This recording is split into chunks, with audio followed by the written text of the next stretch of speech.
Orang yang selalu membiasakan dirinya berzikir akan terhindar dari bahaya lupa diri.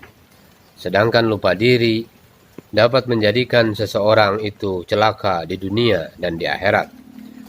Sebab melupakan Allah Subhanahu wa taala adalah penyebab melupakan diri dan melupakan seluruh kemaslahatannya. Sebagaimana firman Allah Subhanahu wa taala, wala takunu kalladzina nasullah fa ansahum anfusahum ulaika humul fasiqun. Dan janganlah kamu seperti orang-orang yang lupa kepada Allah Subhanahu wa taala, maka Allah Subhanahu wa taala menjadikan mereka lupa kepada diri mereka sendiri. Mereka itulah orang-orang yang fasik. Saudara-saudara sekalian yang dimuliakan Allah Subhanahu wa taala, jika seseorang melupakan dirinya sendiri, ia akan melalaikan maslahat pribadinya, dan ini akan menyebabkan kehancuran dirinya sendiri. Seperti seseorang yang memiliki sawah atau seseorang yang memiliki kebun, lalu ia lupa dan tidak memperdulikannya, maka tidak heran jika sawah dan kebunnya menjadi rusak dan tidak memberi keuntungan apapun kepadanya. Seseorang akan selamat dari hal itu jika ia selalu menyibukkan lidahnya dengan berzikir kepada Allah Subhanahu wa taala. Zikir akan menjadi kecintaannya seperti air ketika sangat haus dan makanan ketika sangat lapar, serta tempat dan pakaian ketika sangat panas dan sangat dingin. Demikian pula zikrullah sangat diperlukan lebih dari hal-hal tersebut. Jika tidak ada keperluan-keperluan tersebut, akan binasalah tubuh seseorang. Begitu juga kalau tidak ada zikir, akan hancur ruh dan hati seseorang. Kehancuran ruh adalah lebih berbahaya daripada kehancuran jasad. Saudara-saudara sekalian yang dimuliakan Allah Subhanahu wa taala, zikir akan selalu meninggikan derajat seseorang, baik di tempat tidurnya, di pasar, pada saat sehat, pada saat sakit, atau ketika dalam kelezatan dan kenikmatan.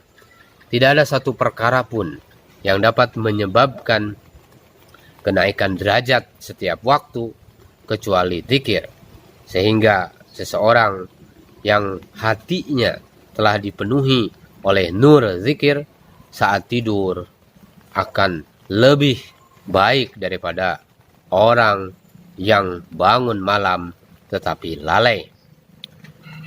Saudara-saudara sekalian yang dimuliakan Allah Subhanahu wa taala, amalan yang disertai dengan zikir akan menghasilkan nur. Nur zikir tersebut akan selalu menyertainya di dunia dan di kubur. Di akhirat itu akan berjalan di depannya ketika melintasi sirat, sebagaimana firman Allah Subhanahu wa taala, dan apakah orang yang sudah mati, yang sesat, kemudian kami menghidupkannya, menjadikannya seorang muslim, dan kami memberinya cahaya, yang dengan cahaya itu ia dapat berjalan di tengah-tengah manusia. Cahaya itu senantiasa bersamanya, seperti orang yang berada dalam gelap gulita, yang sekali-kali ia tidak mungkin keluar darinya. Saudara-saudara sekalian yang dimuliakan Allah Subhanahu wa taala, golongan pertama dalam ayat yang mafhumnya tadi telah saya sebutkan adalah kaum mukminin yang beriman kepada Allah Subhanahu wa taala. Ia akan bercahaya.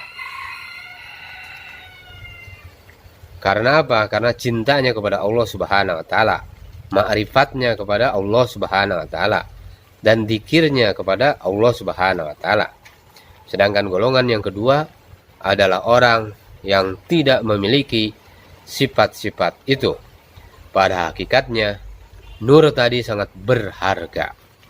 Dengan nur tersebut, maka seseorang akan mendapatkan kesuksesan sejati, Oleh sebab itu, baginda Rasulullah SAW selalu berdoa dengan sungguh-sungguh agar setiap sendi dan anggota tubuhnya diberikan nur, diberikan cahaya.